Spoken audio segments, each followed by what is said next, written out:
So hello and welcome to the Winning Agenda's Core 2021 Draft Primer. My name's Jesse Marshall, and we're just going to run through 10 decks here that we've drafted in the last couple of weeks, what's worked well, what hasn't worked well, and the sort of main archetypes that you can expect to see in Core 2021 drafts. So the first deck is a interesting white, blue, black shrines / mill deck built around two key cards. So Teferi's Tutelage and Sanctum of Stone Fangs are sort of the two main threats in this deck. There are three Sanctums because we're playing three color, and these are probably my three favorite Sanctums. Obviously the green one enables the others, but in terms of power level, if you are playing three different Sanctums, the black Sanctum, the white Sanctum, and the blue Sanctum all give you sort of synergistic and relevant effects for most games. When you throw in the fact that the blue Sanctum synergizes particularly well with Teferi's Tutelage, this was a deck that I really enjoyed playing. So of the 10 decks that you're going to see today, this is probably the one that I enjoyed the most in terms of how the games panned out. My opponents didn't necessarily enjoy it quite so much because Teferi's Tutelage can be a really frustrating card to play against. But it did have some really interesting games. So there's a couple of Revitalizers that work with the Light of Promise, which is an aura that puts a +1/+1 counter on your creature every time you gain life. So Revitalize, 2-cost instant, you gain 3 life and draw a card. So obviously there's a bit of synergy there. But Revitalize also keeps you alive, just in general. And cantrips, it also synergizes really well with Griffin-Airy, which is a 2-cost enchantment. If you gain 3 life, at the end of your turn, you get to make a 2/2 Griffin creature token with flying.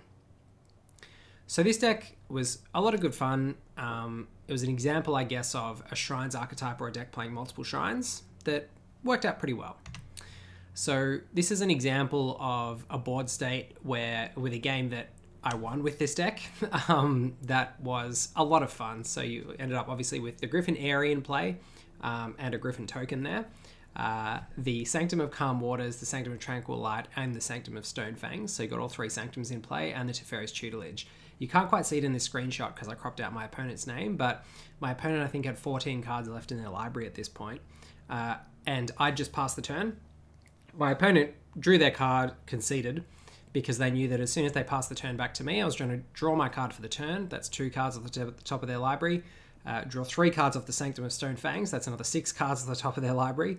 And I was going to be gaining 3 life a turn from the Sanctum of Calm Waters. I was going to be gaining 3 life a turn from the Sanctum of Stone Fangs and being able to very cheaply tap down their creatures with the Sanctum of Tranquil Light.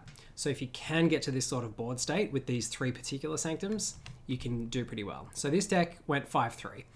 So not as well as you might like, but a decent result and a really fun deck. Red-White Aggro is sort of the level 1 archetype in this format. It's obviously quite easy to put together. There are a lot of really powerful cards. Alpine Houndmaster being a 2-drop that fetches you 2 other creatures as long as you've got Alpine Watchdog and Igneous Cur in your deck. Makes it an inbuilt 3-for-1 for 2 mana, which is incredibly powerful. In general, being able to go underneath your opponent's strategy, if you look at that last deck number 1, it's quite dirtily. There's a lot of different pieces that need to come together, and although you've got a bit of life gain and a few ways to delay the board, having a deck that's really aggressive like this is really positive in this format, and it's something that can work really well. There are a few pieces missing from this particular deck. It does have quite a bit of removal, but it doesn't have any Scorching Dragonfires. It's got the Volcanic Gazers, but you kind of want to use those as finishers rather than necessarily picking off creatures. And if you're going to pick off like a 2 or 3 power creature, 2 or 3 toughness creature, it's going to cost you 4 to 5 mana. Which is a lot for a removal like that when you've got Turn to Slag that deals 5 to a creature for 5 mana. So in general, this deck turned out to be a little bit more awkward than I would have hoped. Although I have 2 Anointed Choristers and a couple of relevant 2-drops, or quite a few relevant 2-drops, it just didn't really come together. It doesn't have the Bazri's Acolytes. It doesn't have a lot of the more powerful 4-drops that you might want. And just the payoff wasn't quite high enough. So this deck didn't perform quite as well. It only went 3-3. Blue-Black Control Mill was another fun deck. I don't know if you can kind of tell from that first deck and this one, but I do think Teferi's Tutelage is a very strong card in this format. If your opponent isn't running main deck Rambunctious Mutt or the green artifact and enchantment removal spell, they're going to have a hard time dealing with it. And as long as you've got a reasonable defensive game plan, including flyers or flying defenses, then your opponent's going to have a hard time beating you as long as you've got a bit of card draw before the Teferi's Tutelage kills them. Having Rousing Reeds, Crypt Lurkers, and other options to draw cards, including Witch's Cauldron, made this deck a lot of fun, although not supremely overpowered. So there were some games where if you don't get the Teferi's Tutelage, you're playing quite a few dirtily cards that aren't amazing, although Kite Sail Freebooter in general is really good. Obviously what's missing from this as a sort of control deck in blue-black in this format is the Obsessive Stitcher, which is the blue-black signpost uncommon. So if you are able to put together this sort of deck with Rise Again, which is the 5-cost reanimate spell, some of the big beaters like Waker of Waves, which also has an inbuilt ability to put itself into your graveyard, and Obsessive Stitcher, you can have a really, really powerful deck. But this was a fun variation of it that wasn't quite as powerful because it didn't come together as things happen in draft, but it was fun nonetheless. And this was an example of a really good game where you can see my opponent had the Shipwreck Dowser and Sublime Epiphany combo, which is basically an infinite combo of counter spells copying your Shipwreck Dowser and just basically going off. But I was able to disrupt it with Kite Sail Freebooter, thankfully. And then Witch's Cauldron and Teferi's Tutelage finished off my opponent. This was sort of halfway through the game. My opponent still got 14 cards in their library, but you can see that I've got a reasonable hand. The board's pretty much in hand, or under control, I should say, and Witch's Cauldron and Teferi's Tutelage are going to finish them off pretty swiftly. So that deck ended up going 5-3. Then the fourth deck was a red-black sacrifice direct damage deck, which wasn't incredible. There were a few issues with this deck. One, on reflection, I think there were a few misbuilds as well. Igneous Cur and Hobble Fiend almost certainly should have come in for some of the slower threats, which aren't as powerful. I was kind of trying to see if I could make the Chandra's Piling thing work by having, Chandra's Magmut, Turret Ogres, and Skeleton Archer to deal damage directly to the opponent to turn on the Chandra's Piling's double strike ability. But in general, it just didn't work out particularly well. And I would have been better off just going for a straight up aggro deck, particularly with the two Battle Rattle Shamans, just going for something with a more powerful on-curve beatdown ability, and Hobble Fiend and Igneous Cur coming in for sort of the pilings, Turret Ogres, maybe bringing in the Brute and the Kinetic Augur as well, I think would have led to just a more powerful straight up beatdown deck. So that deck didn't work out too well. 2 wins, 3 losses, but there's definitely something to be said for that style of deck. That just wasn't the best variant of it. And I think that segues reasonably well into this, which wasn't the best variant of green-white counters. Conclave Mentor's a really powerful green-white spell that basically doubles your counters that you put on it or any other creature and gives you some life gain when it dies. I had Truffle Snout, Pride Malkin, 2 Bazari's Acolytes to put counters on things, as well as Hunter's Edge, and then Bazari's Lieutenant also puts counters on things, and then a range of other sort of swift responses and other shenanigans going on and some reasonably costed creatures. The issue with this deck partly was, and as I was drafting it, this was extremely obvious to me, but you sometimes don't have much choice. Swift Response is not the best removal spell in an aggro deck. Being able to kill tapped creatures, not always so good, particularly when you're trying to beat on the ground. And that turned out to basically be the case, because if you can't remove their big blockers, then they can just stall the board and then come back in over the top of you, also when you don't have card advantage. So this turned out to be a little bit of a one-dimensional deck that didn't really have a lot of reach, and it went 1-3. So that was the worst result out of all the decks in this slideshow, but green-white does make another appearance with a far better deck composition and a far better result as well. So deck number 6 was a blue-green Card Draw Matters deck. Belfist Oak, which is a 4-cost 2/3 that gets +2/+2 whenever you draw a card, worked extraordinarily well and was really the linchpin of this deck, along with the 2 Library Larcenists, which draw you a card whenever they attack. They're a 3-cost 1/2, and Rousing Reed, which is a 3-cost aura that gives +1/+1, and when it enters the battlefield, you draw 2 cards and discard a card. So all of that card draw plus Reign of Revelation, a 4-cost instant where you draw 3 and discard 1, gives you plenty of options to draw cards at instant speed to trigger the Belfist Oak, and Shipwreck Dowser and Stormwing Entity were just sweet 5-drops. So this deck was a lot of fun. It was reasonably consistent, not the highest power deck in the world, But this was a good example, playing against an opponent who had a Teferi in play, Teferi's Ageless Insight, so they're doubling their card draw off the Teferi. They had a Veto just about to go off next turn, 2 Gormans in play, and a King Glidemaster. And I was able to sufficiently delay and disrupt them with Frost Breaths and other sort of shenanigans, get a gigantic Balefist Oak, and then bash them down with, this is just in the middle of me, recurring Frost Breath with Shipwreck Dowser to tap down their last 2 blockers and kill them with my board. So there was enough going on there, but it just wasn't quite consistent enough, and 3 and 3. But I think if you can get more Balefist Oaks, then the green-blue deck can certainly have a lot going for it, and there are a lot of sort of synergies in that card draw matters space. So this is my second attempt at a green-white counters deck out of these 10 decks, as this deck number 7. And this one worked a lot better. So Feat of Resistance is obviously a key card in this deck that I was missing out on last time. I think I might have had 1 in the first deck. There aren't the Pride Malkins or the Drowsing Pteranodon, which are also really, really sweet in this sort of deck. But there are a few replacements for it here. So you've got Vryn Wingmare, which is a decent threat, but also delays your opponent's removal spells. It does make your spells more expensive as well, which can be a little bit annoying. But one thing that worked really well here was Wildwood Scourge and Invigorating Surge. So Invigorating Surge is the 3-cost instant, puts a +1/+1 counter on a creature, and then doubles the number of counters on that creature. And if you've got Wildwood Scourge, which is effectively an Ivy Elemental, with 3 or 4 counters on it, put an extra counter, take it up to 5, and then double the number of counters, take it to 10. That's a really incredible change in, it's basically a really effective combat trick. So that was a sweet little combo, but there are lots of other ways to put counters on here, including Basri's Acolyte and Warden of the Woods, which is a very nice uncommon in green in general. If you can land that as a 6-drop, that's won me quite a few games in and of itself. Certainly your opponent doesn't want to be targeting that with their roaming Ghostlights.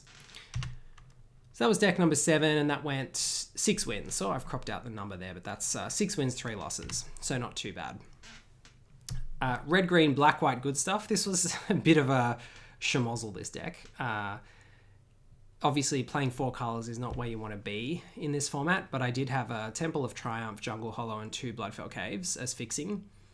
Rada was really the star of this deck. 2 Cultivates meant that you were able to get to a high number of lands pretty consistently. Also helped with the fixing, but Rada pumping itself by the number of lands you have in play for 6 mana just really closed out some games. There was enough defensive cards, including the Kitesail Freebooter, and a few of the other removal spells, that I was able to hold down the board in most games, and then get to the point where Rada, Hellkite Punisher, Gnarled Sage, some of the other larger cards could help me to take over the game, as well as just a reasonable generic aggro plan with Quirion Dryad into any of the 3-drops into Battle Rattle Shaman, Faith's Fetters, and Basri's Lieutenant was extremely strong in this deck as well. So that was a lot of fun. And Malefic Scythe, I should mention, which was one of the other splashes into black. The Kitesail Freebooter and the Scythe obviously could have just not splashed black and played a couple of the other red spells instead, but the Malefic Scythe really paid for itself throughout the course of the draft, and it's one that if you are in this sort of creature-heavy, mid-rangey sort of area, I recommend considering that if you do have the opportunity. So this one went 4-3. Not quite as good as one might have liked, but considering the dumpster fire of the different colours that I ended up having to play, it wasn't too bad. This was the 9th deck when I felt like I was kind of hitting my straps a little bit in terms of evaluating which archetypes were open, and picked up some early Pteranodons and Pride Malkins and an early Replicator. Ended up pretty much in mono green in the first pack, and then was able to pick up some of the premium red removal, so Scorching Dragon, Fire Soul, Seer, and Turn to Slag in pack number 2 and 3, and just turn this into a really efficient, effective green-red aggro deck. And this went 7-1. So that was a good return. In general, this sort of archetype has plenty going for it. Llanowar Visionary and Leafkin Avenger work really well to power out some of your bigger threats, as well as being perfectly serviceable creatures in and of themselves. And if you can get that Pride Malkin Pteranodon synergy happening, it's awesome. The 2 Chrome Replicators obviously worked extremely well, having a 4-off Pride Malkin. But yeah, all in all, it was a very enjoyable deck. Deck number 10 was the deck that we drafted. There's a Twitch chat remnant there because I've screenshotted this from our draft a couple weeks ago. I'll just move my camera there. You can see it's just lands underneath, so you're not missing out on much. But yeah, this was a blue-red spells deck we had with 4 Spellgorger Weirds, and to fill you in on what happened, because we didn't get the last 3 games recorded because Isaac played those at home, he ended up going 7-2. So that was a good result with that one. So that's deck number 10. And that brings us to the end of our archetype discussion. And now we're going to jump in and have a draft on Arena. So I hope you enjoyed that just for something a little bit different today on the stream. So we'll shut that off and jump into Arena. Yeah, so 10 different drafts, 10 different decks, 10 different archetypes. And it worked out that, you know, in general, there was, I think, one or two drafts out of the 10 where we went less than 3-3, and a couple of drafts where we went significantly better. So it was all good learnings. Plenty of things to be said for cards that we were missing in each of those decks, and could have gone into a bit more depth about that. But I think from the way that each of the decks came together, you could sort of see the bare bones, at least, of the different archetypes that are available. I think the main ones we missed were like a green-black deck, playing on the Dying Matters theme, on the Morbid theme, and maybe a couple of others. But anyway, let's jump into this draft. So Seasoned Hallowblade, Cartsail Freebooter, and Enthralling Hold are all extremely strong uncommons. Capture Sphere, Mistral Singer, looking also decent. So 3 good blue cards. Hobble Fiend, Setters in Training, okay. Haven't drafted a white deck for a little while. Black isn't the strongest color, but Cartsail Freebooter is pretty good. Enthralling Hold is very strong, and I do like blue. So maybe, even though there's 3 good blue cards in the pack, I think maybe I'll take the Enthralling Hold. Seasoned Hallowblade is very good as a threat, but I think... I should put this camera. I think we'll leave it there. Yeah, I think we'll take the Enthralling Hold here. So Veto is a pretty powerful pickup. I'm very happy to take that, and it would have been nice to have the Seasoned Hallowblade instead, because White-Black Life Gain is another of the archetypes that wasn't covered in that draft archetype review. But yeah, I think I'm always happy to try and play it. So Veto, 3 cost 1/3, whenever you gain life, opponent loses that much life, and creatures you control gain lifelink for 5. Pteranodon is very strong. Belfist Oak is really nice in the blue-green deck, but I think Veto is probably strong enough here that I want to take it, and because our opponent's passed it. They've taken a common over it. I want to see if that archetype's open. I think. We're definitely not taking Teferi's Protege. I think it's between Belfist Oak and Veto here. This Revitalize could wheel out of this pack if we take the Veto. I think I'm going to take it and try it. I think it's more interesting to try and make the rares work. So I think we'll take the Indulging Patrician over the Thieves Guild Enforcer. Indulging Patrician is the signpost uncommon in that white-black deck. And at the beginning of your end step, if you gain 3 or more life, each opponent loses 3 life. So it's another one of those payoff cards for life gain. And that works well with Veto, because then if we do pick up things like Revitalize, the more payoff cards for life gain that we have, the better. Thieves Guild Enforcer, rares rarely wheel, but if this wheels, that'd be nice, because it's totally decent. If the Sanctum wheels, that might also work, because white-black, playing the white and black Sanctum can work as well. But I'm going to take the Patrician for now. Finishing Blow. 5 cost removal is kind of a bit slow for this format, although there's not a lot else in white and black in this pack other than the Finishing Blow, and it might be good enough to take over considering going back into green or blue here. So Hunter's Edge is a really nice piece of removal. 4 cost sorcery, put a +1/+1 counter a creature you control, then the creature deals damage equal to its power to target creature you don't control. So it's a straight up removal spell, it's not a fight. You don't have to worry about your creature dying. But I think the Finishing Blow is better than Unsubstantiate's also better than Unsummon in most formats even though it costs 2, it can return spells, and being able to return your own creatures can sometimes be nice because there are quite a few, either to save a creature or get rid of auras that are removing your creatures effectively.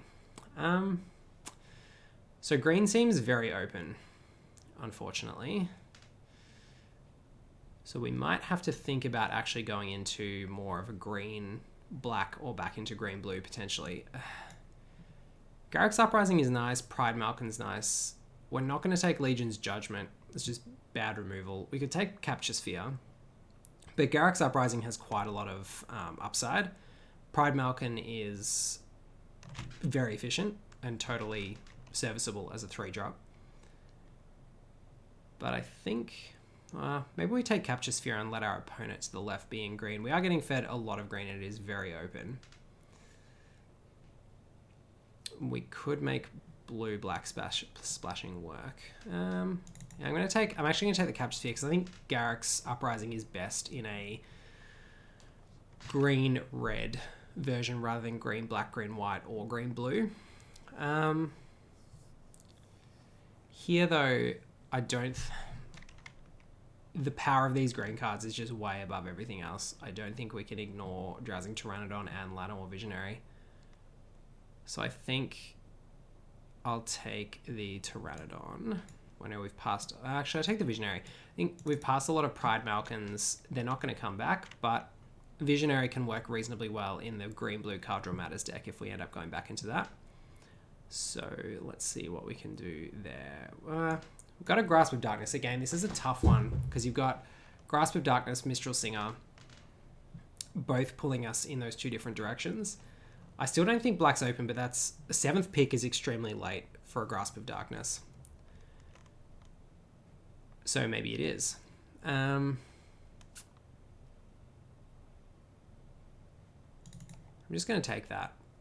Because if we can get back into the white-black Life Gain Matters deck, then that actually will be a lot of fun. So it looks like it might be a little more open. Maybe people just weren't set on green, or people didn't like those particular green cards for some reason, but I think I'll take the dual land here. It gives us the opportunity to splash for the Patrician if things don't work out well. Blackguard's also nice, and Sky Scanner is fine. Move this Visionary to the sideboard for now.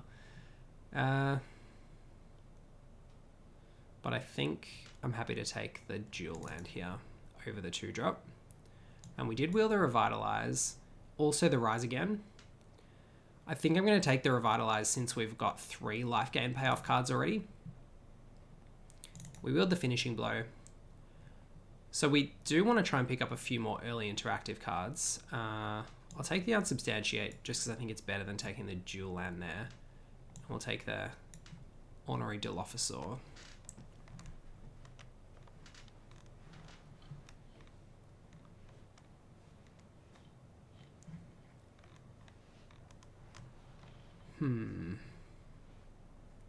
Lofty Denial came back late as well. So we have got the opportunity to go back into black if white turns out to be completely cut in the other direction as well. Okay, wow. So Basri is going to work nicely in the white-black deck, I think. As long as we can pick up a few early drops, it's the kind of deck that wants to get a few things down and then just be chipping away. And you get cards like Anointed Chorister, and I mean, we're not going to wheel the Acolyte, but being able to make your 1 and 2 drops larger is obviously nice. There are issues with Basri in that it doesn't do much if you do have an empty board, but I think we will take it over the Dowser here and try and make this white-black Life Gain Matters deck work if we can. We'll take out the blue cards just for the moment. Faith's Fetters is nice. Glorious Anthem is also really strong. Surprisingly strong. It's not always great in all formats, but I do like it in this sort of deck as well, for the same reason as Basri, that making your cards larger if you're playing the sort of smaller lifelink creatures where you're paying a premium for lifelink is better. They're better targets to be pumped, but I think we can't take it over Faith's Fetters here because more removal is going to be good. We do need a few more threats, but Glorious Anthem itself is not as such a threat. So I think Fetid Imp is going to be okay for us. Archfiend's Vessel is nice in that it's got lifelink and it's a 1-drop. And maybe we can pick up one of those Rise Agains. And Rise Agains also work nicely with our Veto and our Patrician. So maybe we take the Archfiend's Vessel over it here. Palladium Mirror is also tempting with 2 finishing blows. But I don't love playing Palladium Mirror if I think my deck's going to be a little slower anyway. I'd rather try and pick up more 1 and 2 drops than rely on hitting Palladium Mirror and then accelerating into larger things. I think I'd rather try and orient the curve a little lower. Considering our other 3 drops are already pretty strong. So I think we'll take the Vessel over the Imp or the Blackguard, which are both serviceable. I think we might try and make that work. Gourmand or Rise Again. There's also Soulseer and Pride Malkin and Mistral Singer, so plenty of powerful cards in this deck. Gourmand is better if you're reanimating it, and this is the second Rise Again that we've seen in this pack, so we might be able to make that work.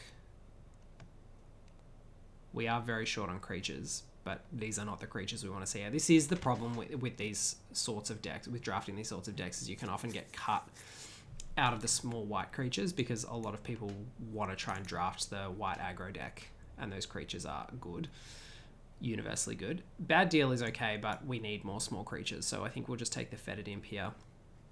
Plenty of decent blue cards still going around, and not many white cards, so looks like we are getting cut out of white a little bit from both directions.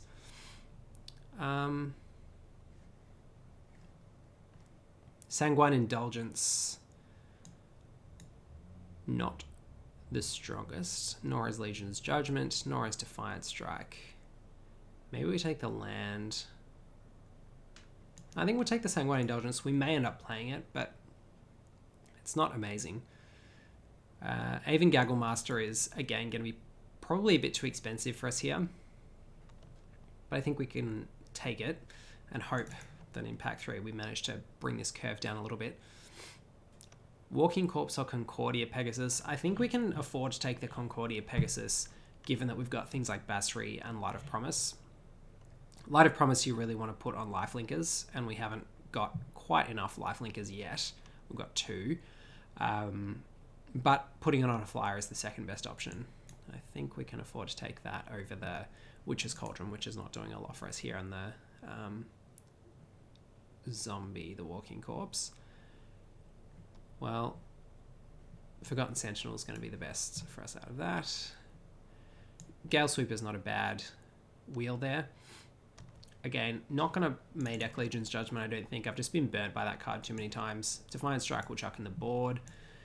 And we really just need to hit a few more 2-drops and low drops in Pack 3, I think, here to make this work. Valorous Steed, not a bad wheel either. We might cut one or both of these finishing blows, depending on whether we can pick up another Grasp of Darkness or some Swift Responses.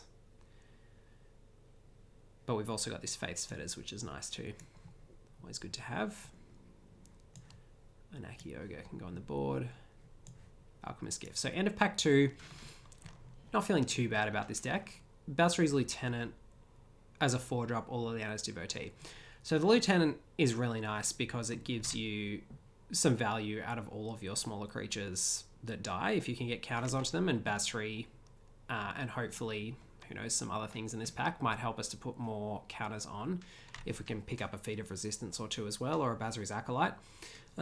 Devotee is also nice because it's a 3-drop here and our curve is a little high, but I think we can afford one more 4-drop in the Acolyte, passing up on plenty of strong red cards again, but I think we've got to stick to our guns here.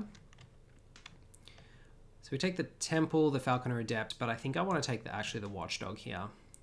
We'd like to wield this Rise Again. None of the Rise Agains wheeled last pack, but hopefully whoever's taking them has had their fill. But I think we need to bring the curve down a little bit, particularly if we want this Basri to actually do much at all. And taking another 4-drop, as good as Falconer Adept is, I think we actually need the 2-drop here. Another Rise Again, which we are going to hope to wheel. Blood Glutton is the second thing that we wouldn't mind wheeling to go into the Life Gain Matters theme, although after the 3 early Life Gain payoffs we we haven't really had any more. But we'll take the Swift Response as a good piece of removal. We're a little bit short on creatures here. What are we sitting on? 11 creatures. So I would like to take the Revitalize just for the Indulging Patrician, Veto, and Light of Promise synergy. But I'm conscious that we do need to pick up a few more creatures, so I'm considering whether the Deathbloom Thallid might be the pick. Or the Celestial Enforcer for that matter. I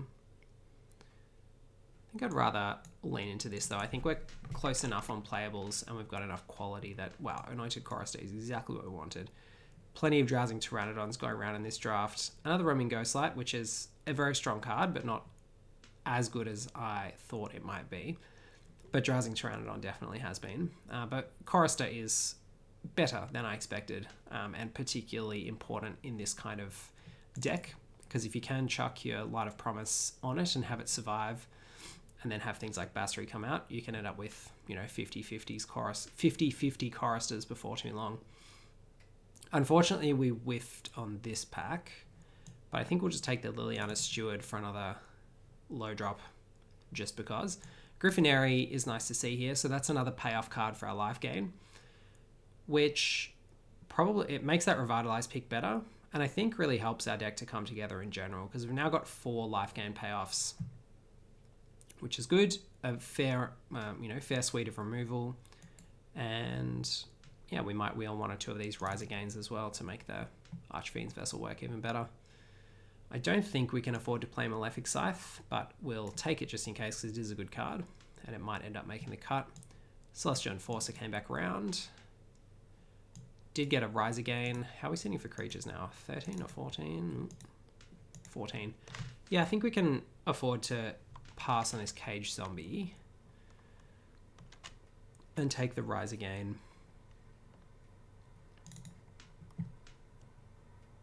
So we picked up another Riser Gain, Blood Glutton.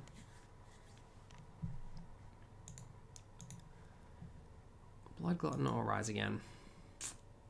I don't think we need 2 Rise Agains. It's just about whether we want this Walking Corpse, really. Yeah, we'll take the Blood Glutton. We picked up the Masked Blackguard on the way back around. That's good. So we did pick up another 2-drop. So we can afford to drop this Steward now. Got 2 1-drops that are going to work. Rise Again at least has the opportunity to bring back Archfiend's Vessel. But I think I am just happy to play this as a 1-cost 1/1 lifelinker that has the capacity to maybe become a 5/5 later. Especially since we've got Basri. Basri and Light of Promise, both of which give us payoff for having small lifelinkers. So 43 cards. I think we'll cut maybe the Concordia Pegasus, because I think we picked up better 2-drops. How many have we got? 1, 2, 3. We've got our, where's our alert box? Got to bring that up the top so we don't lose that. We missed out on that alert, but thanks for the like, whoever that was. So who are we gonna cut here? It's got to probably be non-creatures, because we're down to 14, even though we've got Rise Again. I think our curve is a little on the high side, so it may, like, we could lose the Archfiend's Vessel and the Rise Again, even though we've spoken about having the payoffs to play the Vessel as a 1-cost 1/1 lifelinker. Could be Valorous Steed. That perhaps doesn't quite do enough for us here. And then I think we probably do need to lose one of the non-creatures. Although, Rise Again is effectively a creature. The Finishing Blows, Faith's Fetters, Light of Promise, I think we want to play, particularly if we're going to play the Revitalize. Griffinary is functionally a creature, hopefully, most of the time. And Grasp of Darkness. So, yeah, I think probably okay. We could probably afford to lose 1 more of these 5-drops. Gagglemaster and Blood Glutton do both fit in reasonably well. Maybe the Gourmand is not quite where we want to be. If we're a little light on for creatures, we might struggle to cast that from time to time. Yeah, let's go with this. I think The Malefic Scythe could also be good. That's just one thing I'm thinking, whether we want that over maybe one of the finishing blows. Yeah, I think we could probably do that with, I mean, we've got Faith's Fetters, Celestial Enforcer as kind of soft removal, Grasp of Darkness, Swift Response, and one finishing blow. That's probably enough if we want to be a little more aggro, rather than getting stuck with a whole lot of 5-drops in our hand, because that is where these decks can kind of come unstuck if you play too many Blood Gluttons or too many finishing blows and just end up with this kind of slow draw. So didn't pick up any Sanctum of Stone Fangs, which is big sad face. Would have very much liked that. Or any of the White Sanctum, for that matter. Getting both of those in the deck would have been nice. Also doubling up on some of the payoffs would have been good. Another Indulging Patrician. Another Griffin Airy to a lesser extent. Obviously another Veto would have been good. It might be that, depending on how the deck plays, Valorous Steed could come back in because it does work okay with Veto, but I think the flyers, being Aeon Gagglemaster and the Griffin, probably work better with Veto anyway. Or just as well, but are better cards in general. So I'm pretty happy to keep this one. 2-drop into equip the 2-drop with the Malefic Scythe is not too bad a start. So the aim tonight is to try and make Mythic. So we're in Diamond rank 2. I'm going to need to have a good run. I'm not sure whether this deck's quite up to the challenge, but we'll see. It could be. It's got a few good ones in it for sure. So we'll play the Watchdog over the Airy or the Scythe, get the creature down, equip the Scythe on the Watchdog hopefully next turn. And hope that we don't get Scorching Dragon fired. Snare Spinner, we can deal with that. And then Revitalize off the Griffin Airy on turn 4 is going to be very good. It's also going to give us more food for the Gagglemaster, which will then trigger the Griffin Airy again. So we'll get the Scythe onto the Watchdog. Get in there for 3.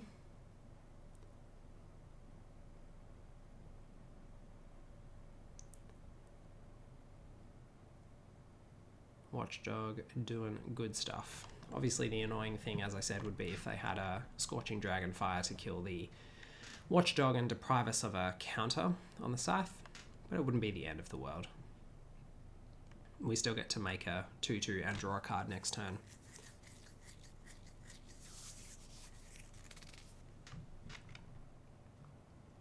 So our opponent's got access to blue, red, and green at this point. Scorching Dragonfire, right on cue. Big thumbs down to our opponent. But I think we're still in okay shape here. So I'll go ahead and do this, and do this. Drawing land, not exactly what we want, but that's alright. Also got to be aware that if we attack into Snare Spinner, we're attacking into a 3/3. But that might be fine. Like, we might be happy to trade for the Snare Spinner. So long as we get a counter on the Malefic Scythe. We'll see how we go. Oh, well, we're not going to be able to trade now. But that's okay. We'll be able to play the Gagglemaster. Oh, they're going to attack. Okay. Cool, well, we'll take that. We are... Ooh, interesting. I think we'll attach the Malefic Scythe. Do we attach Malefic Scythe and play Light of Promise and hope that they don't have anything to deal with our creature? I don't think we do. I think we hold on to the Light of Promise for later. Once we have a lifelinker. Although this is one of the situations where it's a little on the awkward side.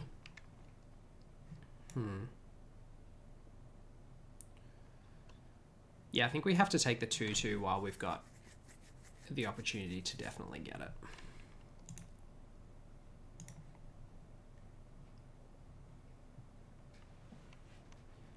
Snare Spinner, obviously a little annoying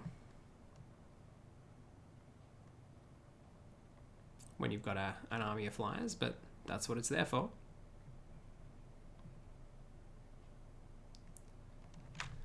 So if we run the Gaggle Master into the Snare Spinner next turn,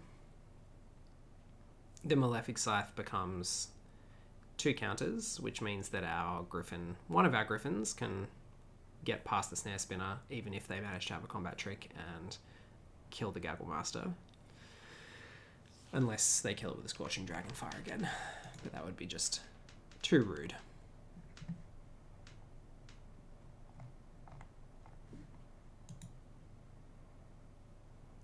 See what they got.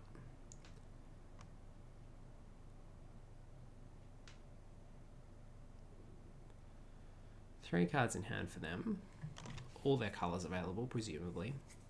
So probably plenty of options. Garruk Unleashed, okay.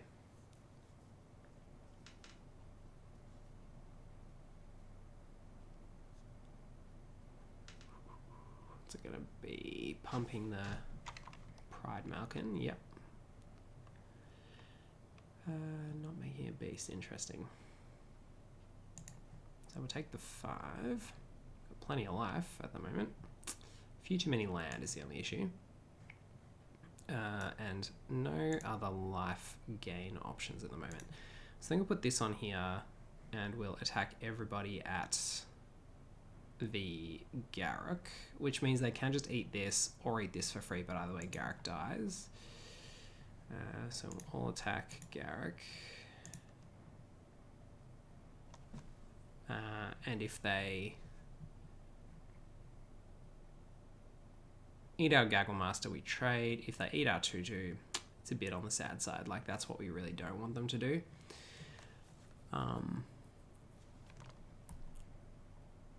Yeah, so that is a good play from them.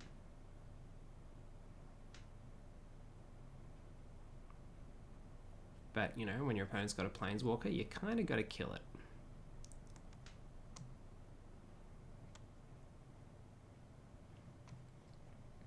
Cool. Well, we'll hold the Light of Promise for now, because although it's mana efficient to play it, I just don't think we can risk the card disadvantage. Like, it's far too fragile a card, especially considering their colors.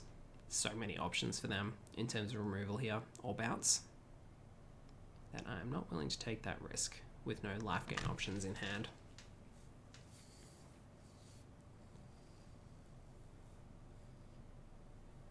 So what do we want to draw here? Veto would be amazing. Any of our lifelink creatures would be good, of which we have a few. Another Revitalize would be fine.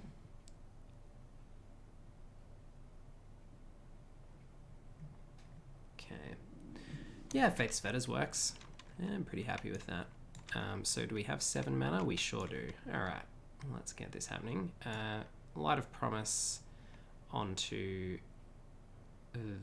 the Gaggle Master, I think, because if they bounce that, it's better for us.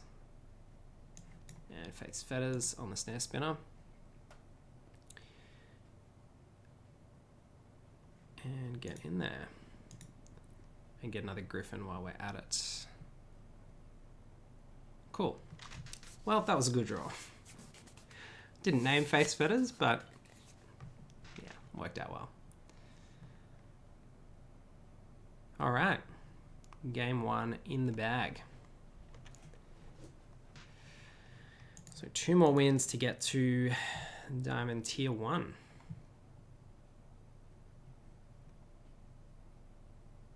And if you are watching on Facebook, feel free to jump in the chat. Similarly, if you're watching on Twitch, feel free to jump in the chat. Let me know what you think of the deck, and particularly if there are any sideboard options that you think we should perhaps consider. An Alchemist Gift is a maybe, you know, it gives you more options for lifelink. Valorous Steed gives us more creatures in general. But let's go with the winning formula again. See if we can't keep the train rolling.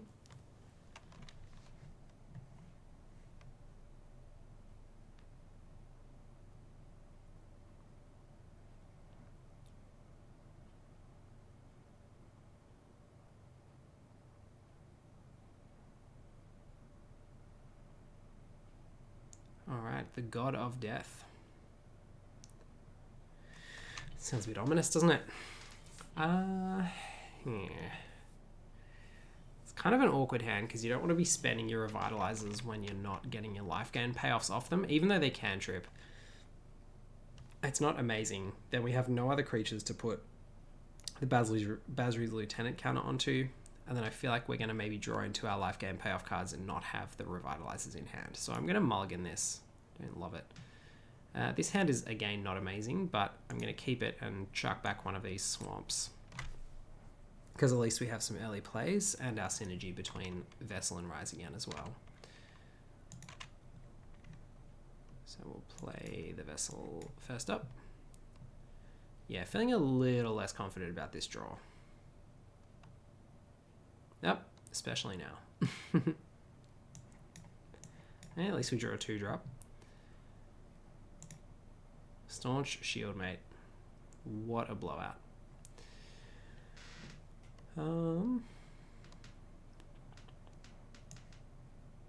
Not too bad. Means we can definitely play the Gale Sweeper next turn. Poke. So white, green. Probably +1/+1 counters. Llanowar Visionary, certainly a good one.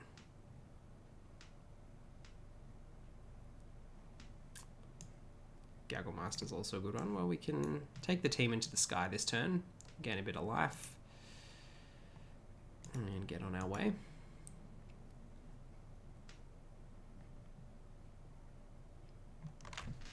Might just run the Vessel in again next turn if it dies, depending if we draw a land.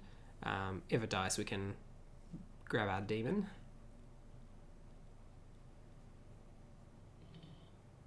Black as well for them on their side of the board. So 3 colours, no fixing so far. Could be Cultivates or dual lands in amongst their deck though. Okay, Sanctum of Stone Fangs. Could be the green Sanctum also for colour fixing. That's interesting. Where is this Pride Mark counter going to go? Presumably on itself so that we can't trade for it with our Vessel. I think that's a good call from them. So, Revitalize. I think we'll just get in there first with these two, because we're happy to block now with the Vessel, I think, with this board state. And then I think we could... yeah, I'm happy to Revitalize now, I think, because if we draw a land, we'd rather play it now. Okay. Cool. The Patrician is going to be helpful because it's going to help us to finish them, hopefully. So fair amount of beefy ground beaters for them.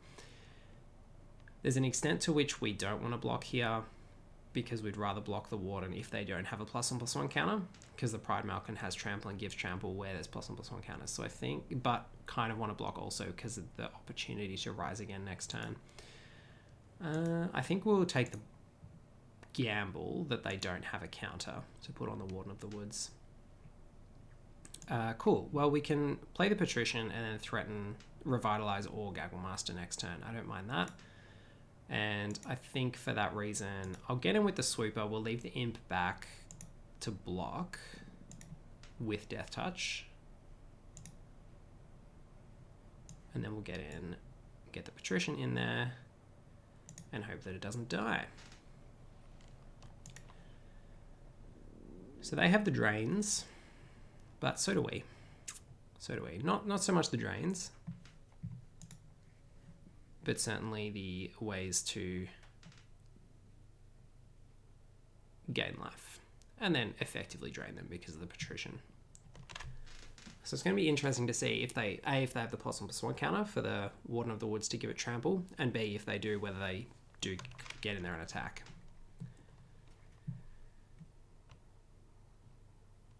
But our flyers, plus the fact that, plus the Patrician's ability, do present a few threats for them. Query for us here is whether we want to attack with the Patrician in case they have a swift response. It's kind of an interesting question. Okay, Rambunctious Mutt. Thankfully no hits. Snare Spinner is annoying. That's true.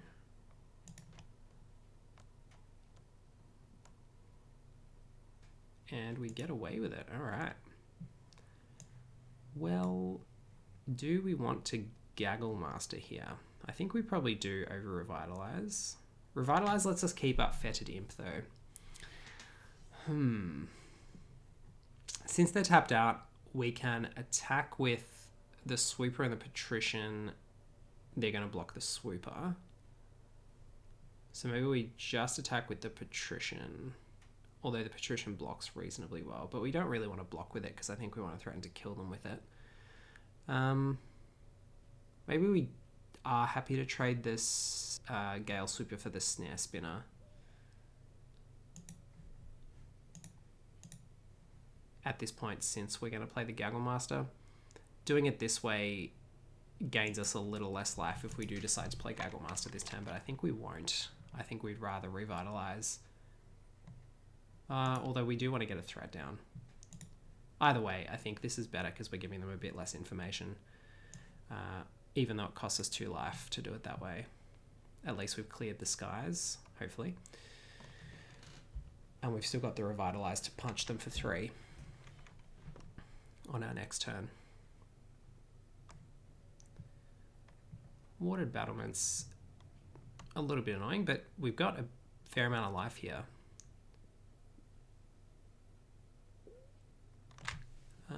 Okay, they are just getting in there with the team.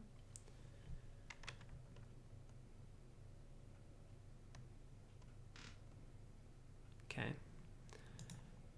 So I think, I mean, they could put a counter, and if they have a Feat of Resistance, then we take 6, 10, 14, 17, 19. And that's like, it's a fair amount, but we're still not dead. If they have Feat of Resistance and a pump spell, I guess we're in trouble, but I think this is okay.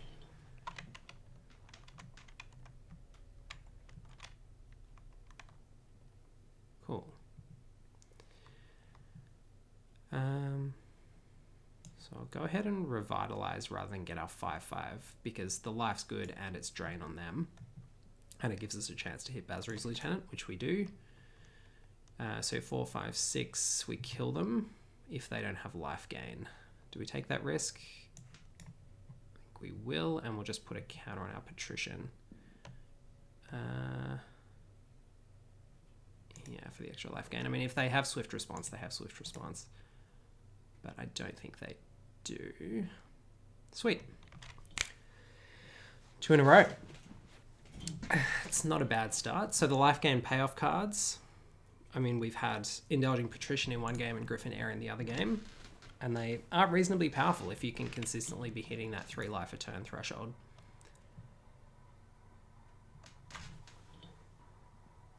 Cool, cool.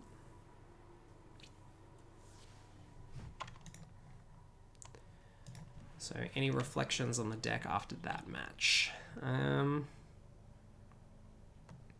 think everything did a bit of work.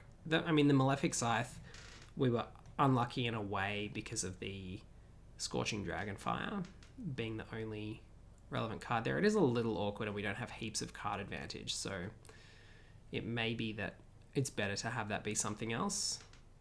But I think we'll leave it in for now, see how it goes. It's got a fair amount of upside, and I think it's got more upside than playing like another Concordia Pegasus or something like that, which in the end like doesn't battle against most 3-drops very well anyway. So it's not like it's going to hold down the fort for very long. But 2-0 is a good start. One more win and we can get up to diamond number 1. So this hand has some of the same problems as that other hand we mulliganed last game. But it's also got a life gain payoff card and life gain cards, and the fact that we've got face fetters rather than both revitalizers makes it a bit better. We do need to, though, find a creature to put the Light of Promise on and maybe leave it there for a turn before this works out, but I think think we can probably afford to keep this, because if we do draw a creature here, it's not too bad. Oh, looks like we've got a few graphics issues coming through. Just give me one sec. Sorry about that on the stream, I've just noticed. Just see if we can fix that up. Nope. Okay, sorry, I don't know what's going on there, but that's a little annoying. Swift response is going to be good as an opportunity for us to kill that chorister.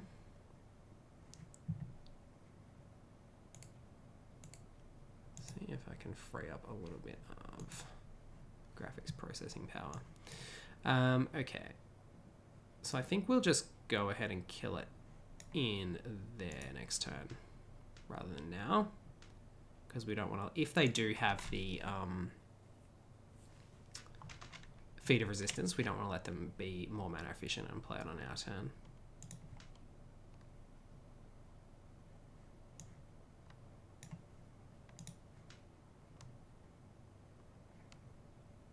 And also, if they do have feat of resistance, then we can just grasp with darkness at next turn, so it's not all lost. Okay, they do.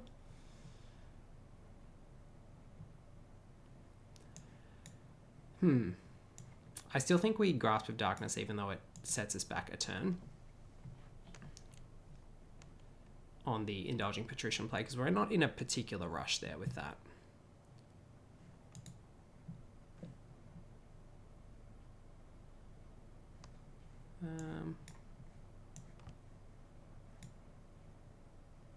Yeah, I think we can do this.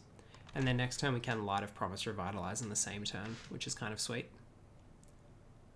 Well, so much for that. Hopefully we can draw another creature soon. So we'll pitch this, see if we can find another land. Not exactly what we wanted.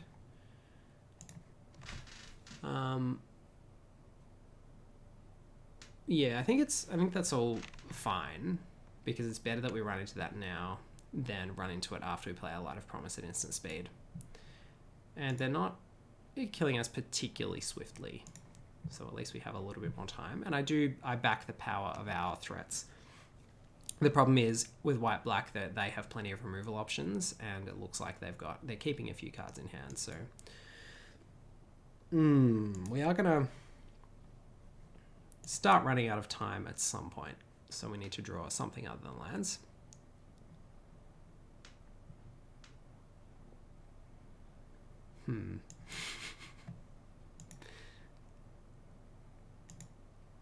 Okay. I guess the other upside is that at least we have some life gain.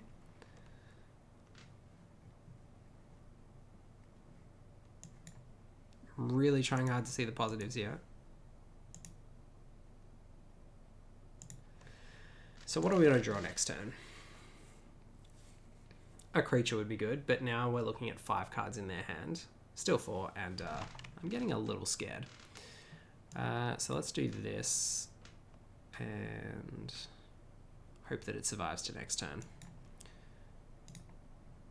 In no rush to put this Light of Promise down.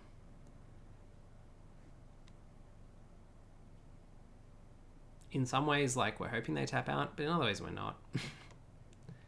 They could have Legion's Judgment, they could have Infernal Scarring, I guess that's a thing. Although that is a good target for our Fate's Fetters because we don't give them the draw card either. Okay, so if our Alpine Watchdog survives this turn, which is a big if, we're not in awful shape.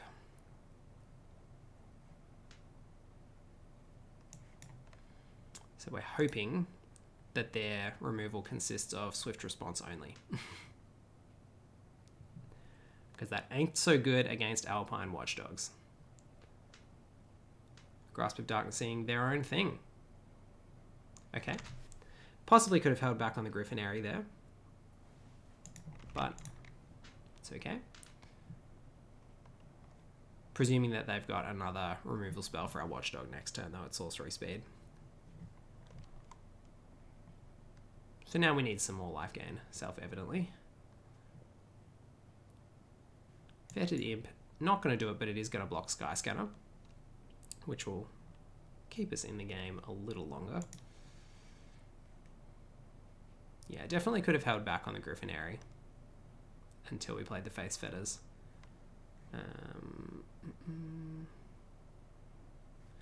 I think we block and trade. We have enough flyers in the deck that we can make this work, and we can block the Saproling with the Watchdog. We've just got to get some things happening reasonably swiftly here. Okay, well, 12 land is not going to do it. I don't think anything's going to particularly save us here. Definitely not now. Well, that's unfortunate. We'll concede, and I'm sorry about this graphical glitch. It seems like maybe it was just this board that's doing it or something. I don't know if you guys in the Twitch chat can let me know, like, can you see that glitch that's going on there? It seems to be not picking up particularly well in my stream software. What's going on the board? So 2-1. But I think we definitely could have drawn better that game.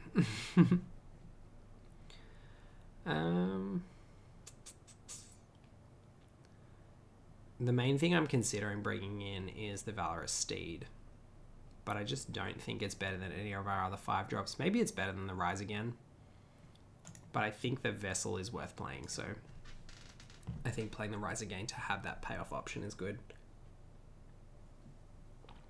And Rise Againing Veto, or even Gaggle Master, or a few of our other powerful creatures is perfectly fine as well. Even Indulging Patrician.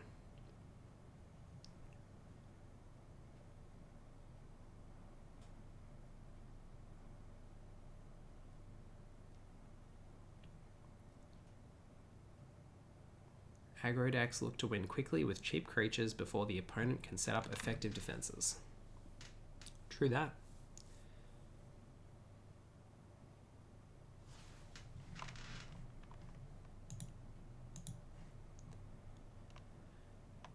So all in all, this is one of the decks that I really like in the format.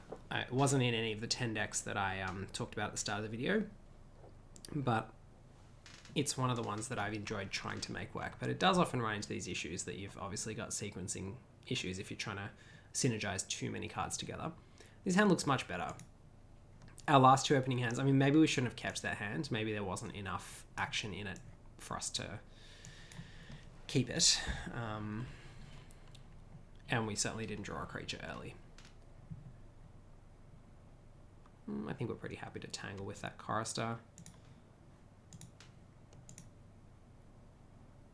Cool, and then we're happy for them to think we want to play the Chorister here. Yeah. Rather than the Scoured Barons.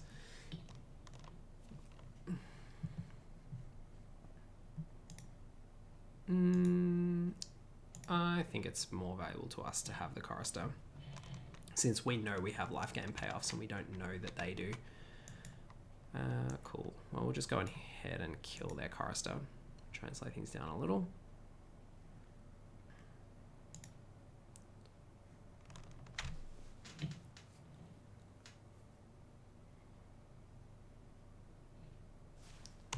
So the Watchdog is very annoying in this particular matchup. Obviously, because it doesn't allow us any opportunities to swing back. So we'll see what they grab. Same colors, so only a 2-color deck by the looks, unless they've got other lands in hand. Didn't hit a land drop, which is pretty frustrating because it doesn't allow us to Bazari's Lieutenant here. So we'll just have to sit back on the D. But next turn, I think we can probably Lieutenant and then counter on the Archfiend's Vessel, assuming that we draw a land.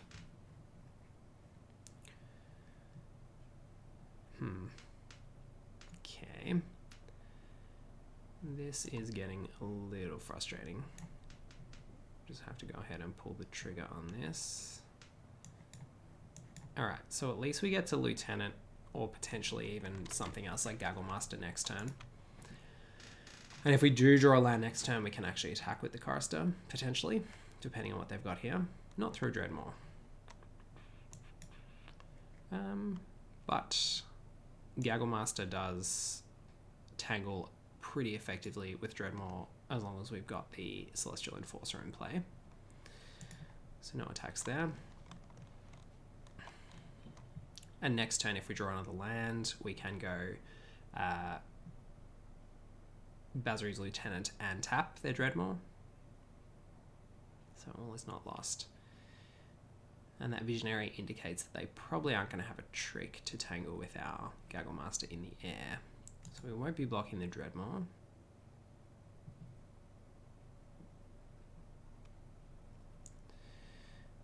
We will, though, probably consider playing this Light of Promise at some point soon.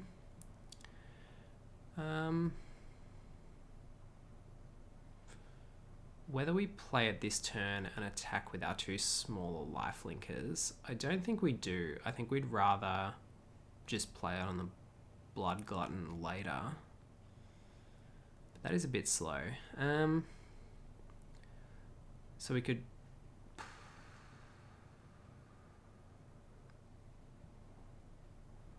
We definitely want to tap the Dreadmaw this turn, I think. So maybe we just play the Light of Promise here on the Gagglemaster and run the Archfiend's Vessel into them, just to at least start the process of getting counters on there. Go to combat and run in these, and then next turn we can run in the Chorister, assuming they don't have a removal spell, which is a big assumption. We can run in the Chorister and threaten to pump it.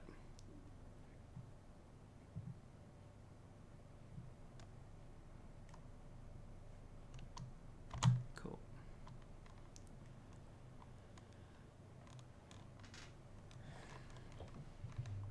And I think we had to be a little more mana efficient there.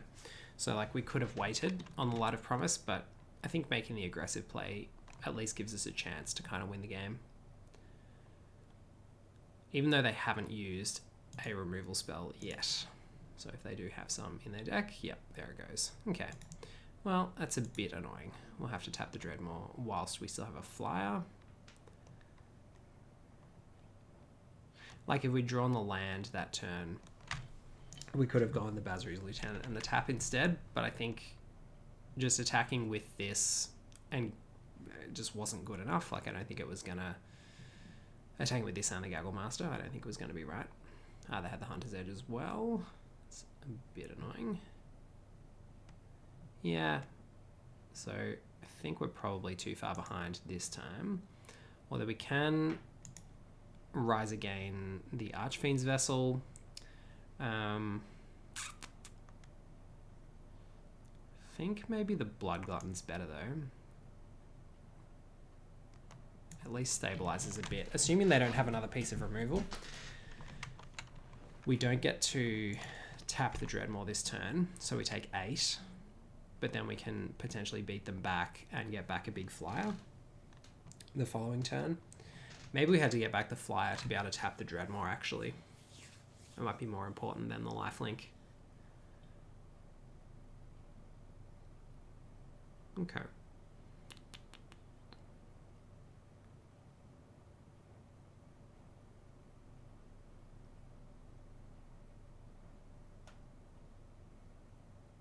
Interesting. So the question here is, do we gang block the Dreadmaw?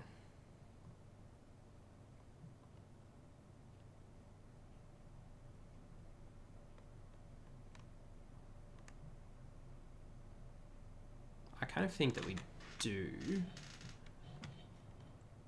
Unless, if they're going to attack with the team, we'll just block the Visionaries. If they've got tricks, they've got tricks. Okay. Well, that is a good trick in that situation.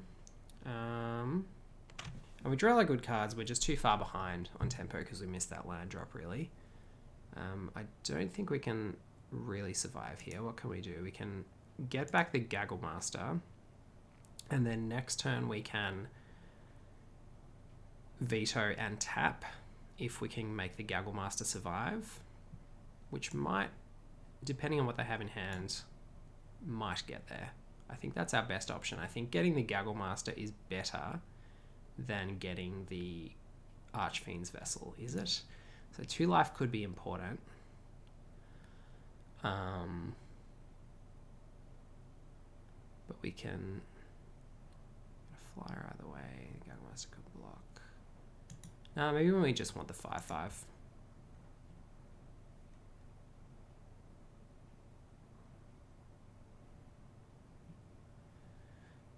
Now, assuming that they don't have removal or pump spells, we can survive. Because of the Blood Glutton's lifelink. But we're then going to be reliant on veto, tap.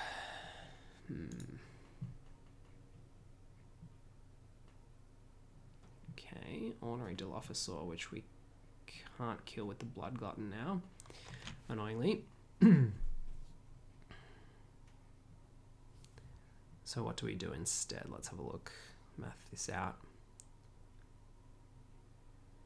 So we block the Dilophosaur with the Flyer, the Visionary with the Blood Glutton, and then the Dreadmaw with the Enforcer. We take 2. We're going to take anything from that if we block with 5. So we take 3, 5, 7, 9, which means we die. So that means we need to block something. We need to block more. So I think this gives us Exactsies to survive on 1. But then we certainly die next turn. But is that the only way we can survive? I think it is. Yep. And then I think we're dead. Because we don't have the mana to veto. And activate veto. Oh, I did my math wrong. I missed a... I don't know what I missed. But anyway, there we go. We are done. Did I not block? Maybe I didn't block with the 5/5. Anyway, I don't know what I did wrong. I think I didn't block with the 5/5. We were dead that game anyway. So 2-2. Yeah. Hasn't been the best on the old draws. But, you know, like I said, going into that game, it's one of the awkward things about a deck like this where you want to draw your cards in a particular order. And they don't necessarily function in a linear fashion. When it comes off, it comes off. When it doesn't, it doesn't. And it looks a little bit awkward. And that's certainly the rub of the black-white deck that I've had so far. You have some really good games where it kind of works out well, and then some other games where you're like, yeah, I could be probably playing better cards here. Well, we'll keep this one and hope that we draw one of our payoff cards. We are a little light. As I said in the drafting phase, it would have been nice to get one more of the life gain payoff cards because it makes these sort of hands a little bit better if you know that you're likely to draw something that your Revitalize is going to actually do a little earlier. I hope we don't get shocked.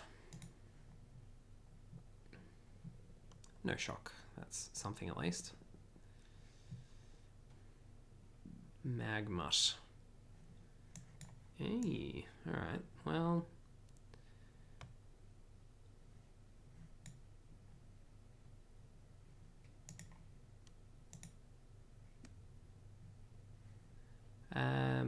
Do we attack? I don't think so. I think we just try and murder the Magmut. Once they do their thing. Well, Veto is actually a good one here because we can play it, attack with the Chorister, and then put the Malefic Scythe on Veto.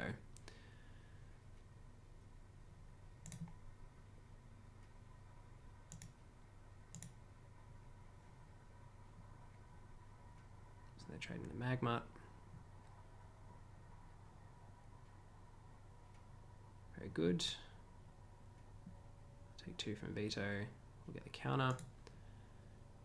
Get the Scythe on Veto, which means even if they kill Veto, we get something out of it. But if they don't, then next turn we have a couple of reasonable plays. Okay, sweet. Well, What do we do? I think we probably should be mana efficient, but let's just attack with this. And then we might just activate veto, to be honest. No, we're going to play Gaggle Master and activate veto next turn, I think.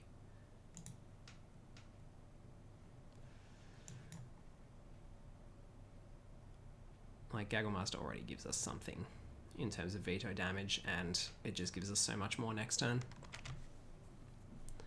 So now they're literally dead if they don't have something here. Okay, well that's really unfortunate for our opponent, yeah. It's not always the best to have games like that, but it's obviously nicer when they go your way.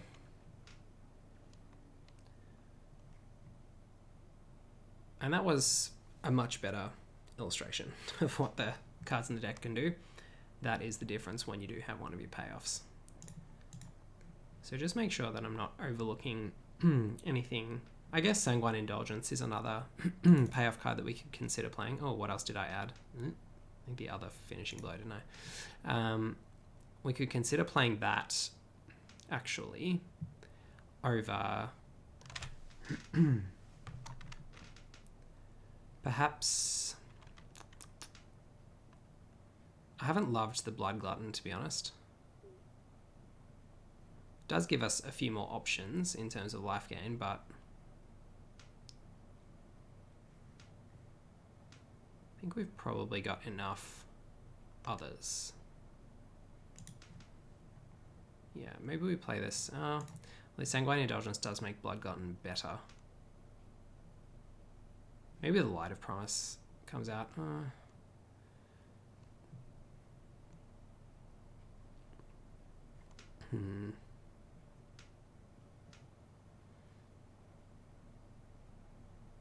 Let's try cutting this. See whether the ability to get back our other creatures, two of our other creatures as a 2-for-1 is better than having the Glutton.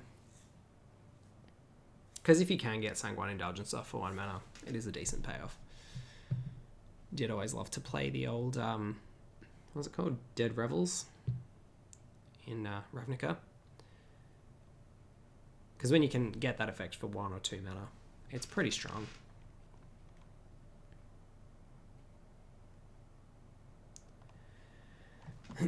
So currently sitting at 3-2, hoping to progress a little deeper into the draft.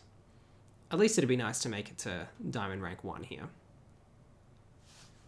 Even if we don't make it all the way to Mythic, which we probably don't have enough games left to do now at this point, actually. Bit of an awkward one, but probably have to keep, like... Do we? Kind of need some early plays, and at the moment, like, 3 of our cards literally do nothing. But all our cards get pretty good if we get to turn 4. But having no plays to turn 4...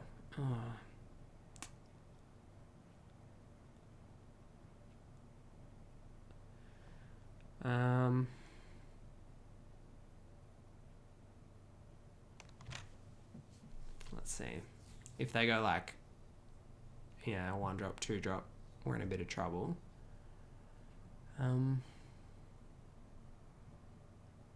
But otherwise we're in pretty good shape. Well, not pretty good. They only have to have 1 removal spell for the Lieutenant. And then we aren't doing heaps. Let's give it a go. It's kind of like... It's a tough one. It was probably a mull.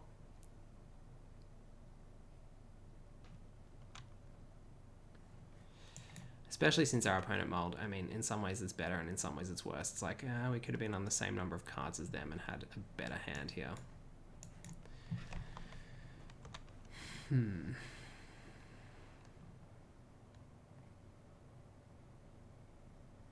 Okay, well this is working out okay, I guess.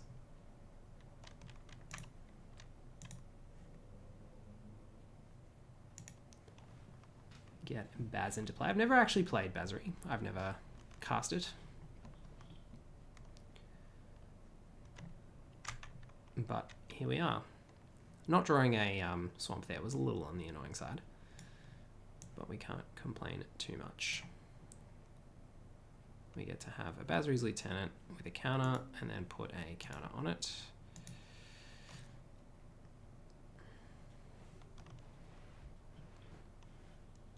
And then 2 more turns we get to have Basri's ultimate, which is pretty strong. If you can get him up to the ultimate, it's pretty good.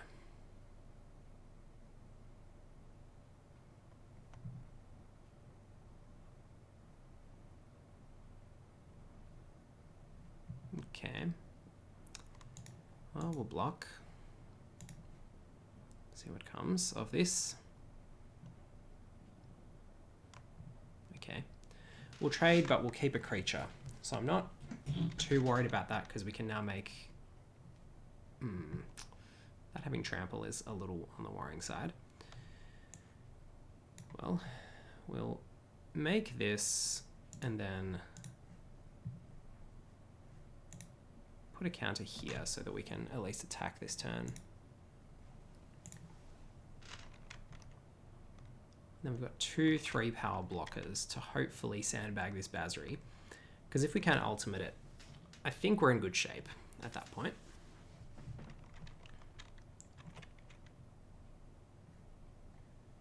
Getting a... yeah. Let's not talk up the ultimate too much until we see that we actually get to do it. But getting a +1/+1 counter and a creature every turn, a +1/+1 counter on your whole team and a new creature, is a pretty strong ability. Let's see. So presumably this is going to be, what, a Hunter's Edge? Kill one of our creatures and then attack for 3 and force the trade. And if they do have the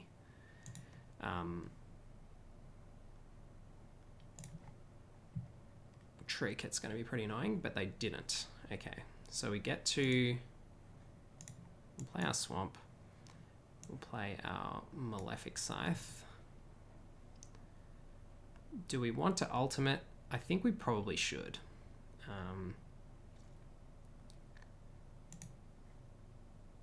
We don't need to, but if they have a haste creature, we're going to feel pretty silly, and I think it's pretty hard to lose if we have this. So we'll go ahead and equip. And then we can bring back the Basri's Acolyte next turn with the Rise Again.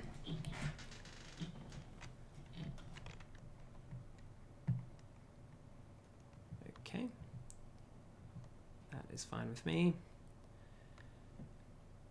So we're going to do this. We'll Rise Again on Basri's Lieutenant, I should say.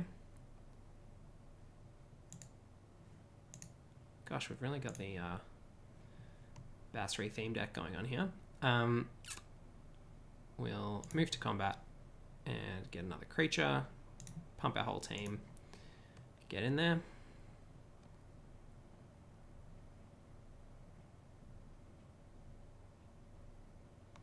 Cool.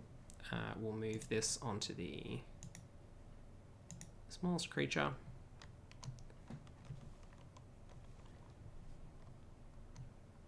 And I can't think of many things that are going to let them compete with this emblem.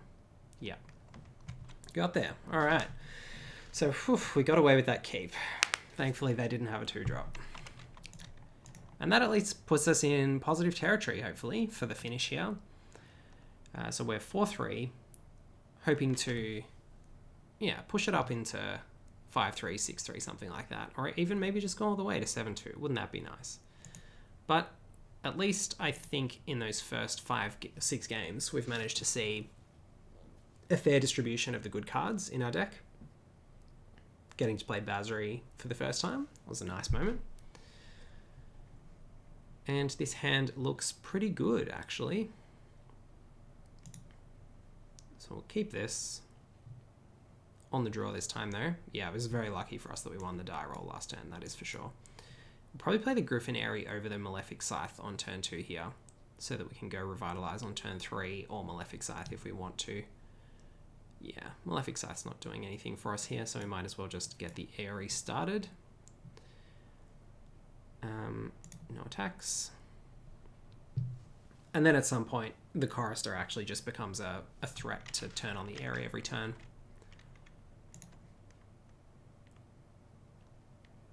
Assuming that they don't have a counterspell. I've got a Spellgorger Weird. Okay, that we can deal with. So we'll go ahead and Revitalize here. Get ourselves a 2/2 and a Gale Sweeper. No attacks. And then next turn we get to Basri's Lieutenant, or Gale Sweeper, and or Malefic Scythe. So I feel okay about that.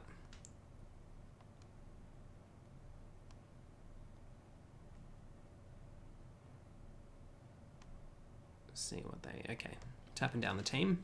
Fair enough. See what we draw. Swift Response is exactly what we needed. So we'll go like this, kill the weird. And then we get to slow the game back down to the point where it should be in our favor at this point. Because now next turn we can threaten to Chorister and start riding that train. 2 Griffins every turn if we want to. We can also just straight up put the Scythe on the Chorister and then put the Basri's Lieutenant counter on there. And I think that will probably do as well. Oh, especially if they attack here. This is brilliant. Okay. So now we can go equip Malefic Scythe, Basri's Lieutenant, put the counter on the Chorister, get in with everybody, and we get a Griffin out of the deal, plus 3 life back. Beautiful. All right, I'm feeling good about this one now. And we're threatening to make a Griffin every turn with the Chorister. If they can't deal with it, we can even make the Chorister fly if we want to, although we probably just want to leave up the pump at this point. Let's see. Oh, what are they getting back? Crash through again. And another 2/2. So if they're doing that and activating the Riddle form now, I think I just do play the Gale Sweeper, just contribute to the flying squad. Oh, they got back the Frost Breath, fair enough. But we're just going to have so many creatures next turn. Cool, well, let's go Gale Sweeper, put the Anointed Chorister in the air.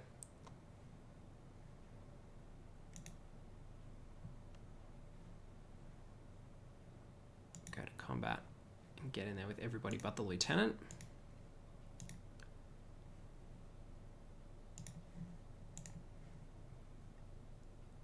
See what they've got.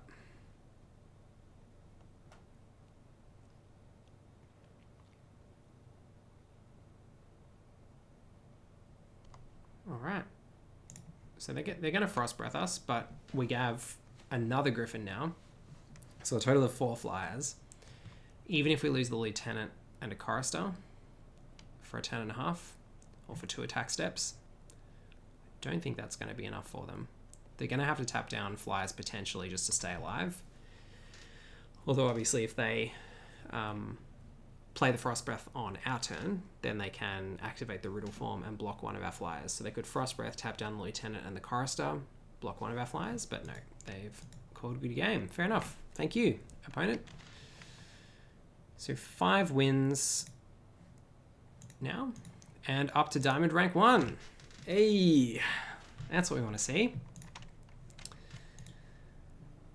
So 5 more wins to Mythic. 5 more wins in a row. 5 more net wins. But getting closer, making some progress. That is what we like to see. It's always a bit of a risk when you set yourself a goal like this on stream.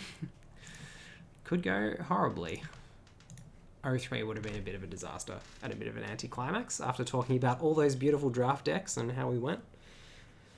Going 0-3 would have been very sad, but no, this is good. Making it to Diamond 1, giving ourselves a shot at making Mythic before the end of the month. And playing a fun archetype, I think, along the way. Like, this isn't just a dump your creatures on the board kind of dealio. At least there's a little bit of shenanigans going on. This hand, this is a dicey one. We've got 1-drop, 2-drop, but if we draw lands, we're just going to get absolutely hosed here. I think we probably have to keep because of curve considerations. It works pretty well, and it's something to do with this board is not showing up very well. This board are these colors. I must have some kind of color filter or something going on accidentally on my stream. Anyway, figure out what's going on there afterwards. But yeah, somehow we're losing this particular board.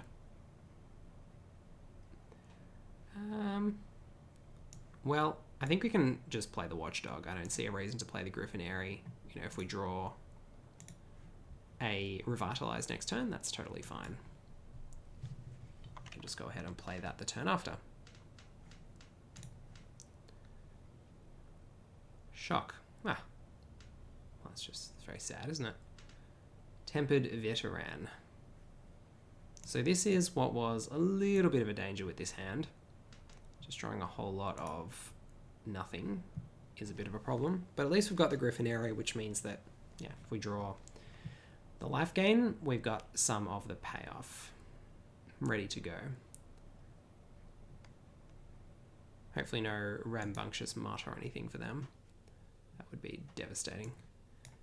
I think I'm happy to actually just play the Lieutenant here and then Sanguine Indulgence on a future turn. Because I think trading Tempered Veteran for to get a knight here is probably worth it, especially since we know we can just Sanguine Indulgence next turn if we want to. But that's fine, they're just giving us the life gain instead of trading. I'm happy with that also, since it gives us some opportunities to potentially grow the vessel in the future. Well, we'll definitely go ahead and attack now.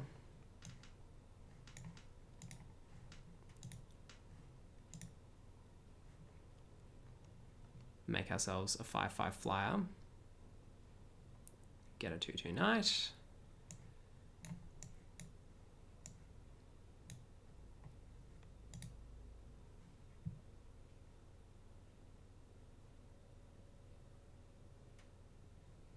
And hope that that survives.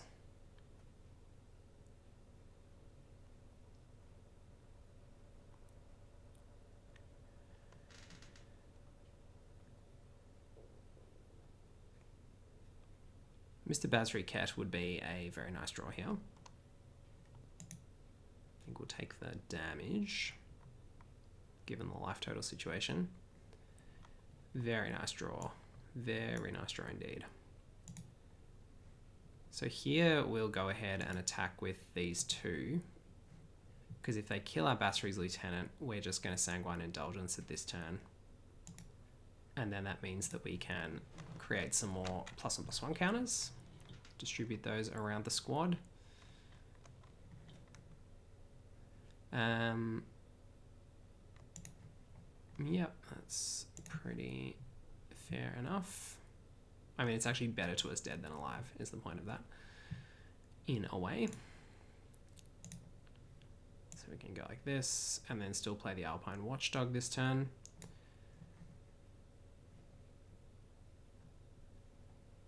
Ooh, maybe we want to play Veto. No, I think we do this. Get back these two. Play the Watchdog. Veto would have been actually very good there. It's like, I kind of want to draw some more removal though before we go ahead and play the Veto, but maybe that's a bit overcautious.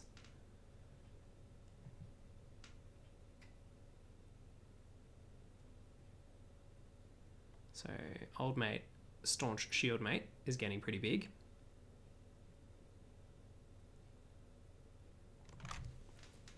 Because the other thing about playing Veto there would have been if it doesn't die, we just get to absolutely slaughter them.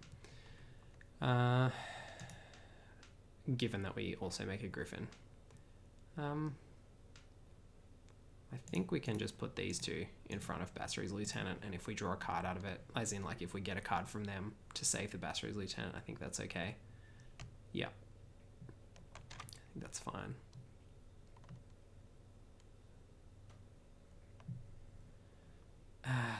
Kind of annoying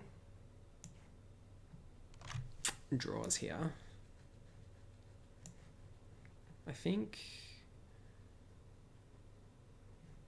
we want to get veto down because we're not going to die this turn, and then we just like definitely kill them next turn, but it doesn't do anything pre-combat, so I'm just going to attack and threaten to kill them next turn. I guess the problematic thing is if they have instant speed removal for our demon, then we're in a bit of trouble. That is not going to save them.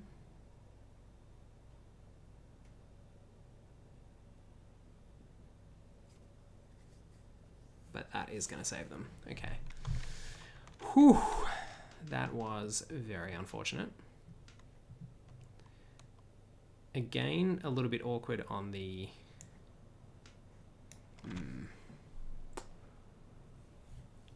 on the draws here, in terms of mana. I think we just have to do this and put a counter on this so that we can block. But I think that Volcanic Salvo is going to end us. I mean, that is why I kind of wanted to hold back the veto, and probably should have, to be honest. Like, it was a bit unnecessary to do that. I'd rather clear out the Griffin, because trading a Griffin for a Griffin there I think was fine for us. Here we can just block. If they've got another feat of resistance, so be it. Oh, they've got that. Ugh, terrible. But I think we have to do that anyway, just to stay alive here. We have the possibility of coming back with this Patrician, but it's going to be pretty hard. At least we've got blockers. It's possible we'd have to have a Revitalize next turn to win this game, but we can do it. Revitalize will do it.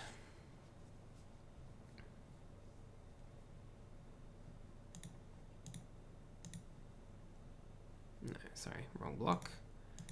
Oh, I hate how they reorder when you block. So block the 2 5s to minimize the damage we take. Yeah, that Volcanic Salvo. Whoo, that was brutal. All right, come and Revitalize. No, that is not going to do it. That's unfortunate, because Revitalize would have actually killed them there.